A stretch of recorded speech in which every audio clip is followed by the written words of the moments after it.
만성염증을 없애는 약은 약 상자에 있는 것이 아니라 냉장고 안에 있습니다. 염증을 없애는 음식 어떤 것이 있을까요? 그 중에 딱 한 가지만 꼽으라면 저는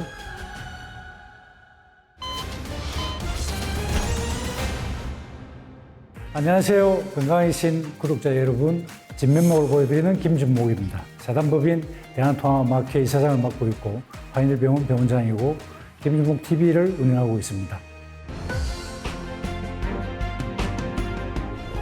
만성염증은 혈관을 타고 곳곳을 돌아다니면서 신체를 손상시켜서 세포 노화와 변형을 일으키고 면역 반응을 지나치게 활성화시켜서 면역계를 교란합니다. 서울대병원 건강증진센터 연구에 따르면 만성염증 수치가 높은 사람은 낮은 사람보다 암 발생 위험이 남성은 38%, 여성은 29% 증가했다고 합니다. 염증은 신체의 방어 반응 중 하나로서 생태 조직의 손상을 치유하거나 외부의 침입체에 대해서 방어하는 우리 몸의 반응입니다. 급성염증은 빨갛게 붓고 열이 나고 아프고 고름이 나는 것들을 떠올리시겠지만 만성염증은 다릅니다.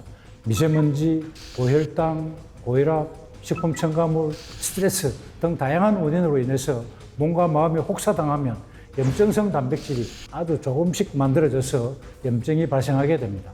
시간이 지나면 자연스럽게 없어지는 급성염증과 달리 끊임없이 생기는 미세염증을 만성염증이라고 합니다. 비만, 당뇨병 등 대사질환부터 습진, 건성 같은 피부질환, 류마티스성 관절염, 천식 등 자가면역 질환까지 유발할 수 있습니다.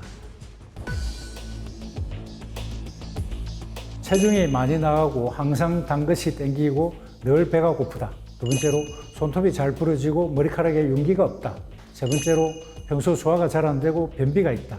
네 번째로 수면 시간이 길어지고 자고 일어나도 몸이 무겁다. 다섯 번째, 예전에 비해서 집중력이 떨어진다. 여섯 번째, 기력이 없고 스스로 건강하지 않다고 생각되는 경우. 일곱 번째로, 머리가 아프고 늘 피곤한 경우. 여덟 번째로, 피부가 건조한 경우. 아홉 번째, 비염이나 천식 등이 있을 때. 마지막으로 열 번째, 치주염이나 잇몸 질환이 자주 생길 때. 이럴 때 만성염증이 있다고 추측할 수 있습니다. 액상과당은 과일 속의 과당보다 혈액 속에서 단백질 성분과 잘 엉겨 붙어서 당 단백질을 만들어서 염증을 잘 일으킵니다. 최종 당화산물, 즉 AGE를 만드는 단당류, 예를 들어서 부드러운 빵, 과자, 패스트푸드 등의 단당류와 기름진 육고기와 육가공 제품, 그리고 술의 이 세 가지가 만성염증을 잘 초래하는 음식입니다. 탄수화물은 생명 유지를 위해서 필요한 필수 영양소죠. 하지만 과도하게 섭취할 경우에는 탄수화물 중독으로 이어질 수 있습니다. 탄수화물 중독이라는 것은 탄수화물을 하루 권장량인 300에서 400g보다 탄수화물을 많이 섭취하는 증상입니다. 탄수화물 중독의 주범은 빵, 과자,麺과 같이 정제된 탄수화물입니다. 정제된 탄수화물은 빠르게 소화되고 소장이 흡수되기 때문에 단숨에 혈당 수치를 올리죠. 이때 몸은 급격히 상승한 혈당 수치를 정상으로 되돌리기 위해서 췌장에서 인슐린을 왈칵 분비합니다. 이런 상황이 반복되면 인슐린 분비가 과도하게 많아지면서 저혈당 상태가 되고 몸에서는 다시 포도당이 필요하다고 인식해서 자꾸 드시게 되죠. 또 탄수화물을 먹으면 도파민이 분비되는데 이러한 자극에 익숙해지면 더 많은 탄수화물을 원하게 됩니다. 즉, 단 음식이 계속해서 당기게 됩니다. 단 음식을 먹고 인슐린 농도가 높아지고 이로 인해서 또다시 단 음식을 찾는 악순환이 반복되다 보면 결국 탄수화물에 중독되고 맙니다. 탄수화물 중독을 의심할 수 있는 증상 몇 가지가 있습니다. 식사 후 얼마 되지 않아서 금방 허기가 진다. 식사 후 단맛이 나는 후식을 즐긴다. 오후 서너 시점 되면 집중력이 떨어지고 배고픔을 느낀다. 습관적으로 빵이나 과자를 찾는다. 무언가를 먹지 않으면 불안하거나 짜증이 난다. 이럴 때 탄수화물 중독이라고 진단할 수 있겠습니다. 만성염증을 없애는 약은 약 상자에 있는 것이 아니라 냉장고 안에 있습니다. 음식이라는 말이겠죠. 염증을 없애는 음식 어떤 것이 있을까요? 여러분도 짐작하고 계시겠지만 첫 번째는 채소입니다. 양파, 마늘, 토마토, 당근, 양배추, 시금치, 케일, 버섯 등이고 향신료에 속하는 채소들 즉 강황, 후추, 정향, 계피, 겨자, 박하, 고수 등이 있고 바질, 루꼴라, 민트 같은 허브도 포함됩니다. 두 번째로는 과일입니다.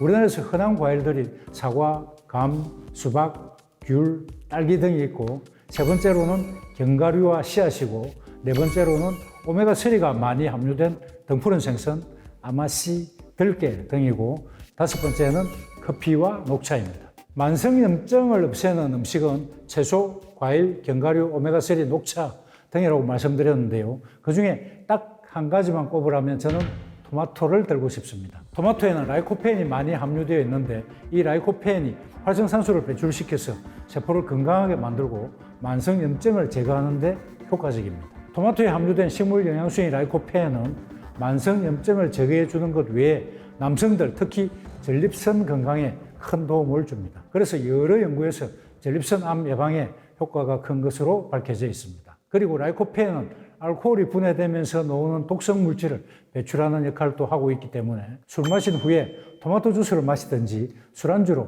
토마토 요리를 추천합니다. 그리고 토마토 속의 비타민 K는 골다공증이나 노인성 치매 예방에 도움이 되고, 비타민 C는 피부에 탄력을 줘서 잔주름을 예방하고 멜라닌 색소가 생기는 것을 막아주고 기미 예방에도 효과가 뛰어납니다. 토마토 속의 칼륨은 체내 염분을 몸 밖으로 배출시켜서 짜게 먹는 습관이 있는 우리나라 사람들에게 도움이 되겠고, 특히 고혈압 예방에 도움을 줍니다. 토마토는 생으로 드셔도 익혀서 먹어도 좋습니다만 주 성분인 라이코펜을 많이 흡수하려면 익혀서 먹을 것을 추천합니다. 라이코펜은 익힐수록 함량이 증가되기 때문입니다. 라이코펜은 지용성이기 때문에 익히는 것과 함께 기름과 함께 먹는 것이 좋습니다. 그 다음에는 껍질째 먹는 것이 좋습니다. 왜냐하면 라이코펜은 과육보다는 껍질에 많이 들어있기 때문입니다. 그래서 토마토로 요리를 할 때 잘 씻은 뒤에 껍질을 벗기지 않고 통째로 데치거나 찌거나 프라이팬으로 볶는 조리가 좋겠고, 요리 중이나 요리 후에 올리브 오일이나 들기름을 약간 섞어주면 좋습니다. 그런데 들기름은 산패되기 쉽기 때문에 요리 중에는 넣지 말고 요리가 완성된 후에 뿌려야 합니다. 토마토의 껍질이 질겨서 식감이 좋지 않기 때문에 익혀서 껍질을 벗긴 후에 요리하는 분들이 많으시죠. 껍질에 라이코펜이 많기 때문에 껍질을 꼭 드시기 바랍니다. 정 소화가 안 되시면 갈아서 드실 것을 추천합니다. 토마토는 여름 채소에 속하지만 요즘에는 비닐하우스에서 연중 재배하기 때문에 사계절 볼 수 있습니다. 그렇지만 겨울철에는 가격이 비싸죠. 그래서 큰 토마토 말고 방울토마토를 추천합니다. 방울토마토는 큰 토마토와 달리 연중 언제나 구할 수 있기 때문입니다. 그리고 아까 라이코펜이 껍질에 많다고 했죠. 큰 토마토 한 개와 방울토마토 여러 개를 비교하면 껍질이 어디에 많죠? 방울토마토에 많겠죠.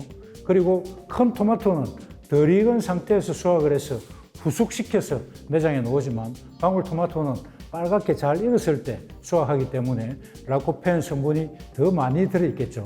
그래서 방울토마토를 더 추천합니다. 덜 익은 토마토는 색깔이 파랗죠. 이 파란 토마토에는 감자싹에 많은 것으로 알려져 있는 솔라닌이라는 독소가 있기 때문에 먹지 않도록 해야 됩니다. 솔라닌은 285도에서 분해된다고 합니다. 그러니까 보통의 요리 온도에서는 분해되지 않으니까 가열해도 없어지지 않는다는 걸 유념하셔야 합니다.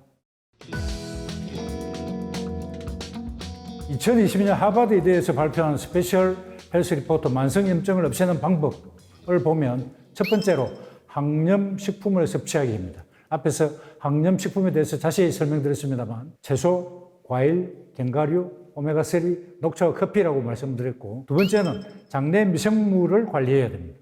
장내 유익균들의 먹이가 되는 다당류나 섬유질 식품을 많이 섭취하시고 유해균의 먹이가 되는 기름진 음식과 패스트푸드를 피하는 것이 좋습니다. 세 번째로는 적절한 운동이고, 네 번째로는 충분한 수면, 다섯 번째 금연, 여섯 번째 절주, 일곱 번째 만성 스트레스 극복이고, 마지막으로 염증을 줄여주는 건강보조식품 섭취하기입니다. 여기에는 커큐민, 생강, 카테킨, 클로로겐산, 오메가3, 보스웰리아, 레스베라트롤, 퀘르세틴 등이 있습니다. 만성염증 가볍게 보시기 쉬우신데 암의 씨앗이 되기 때문에 미리미리 잘 관리하는 것이 중요하겠습니다.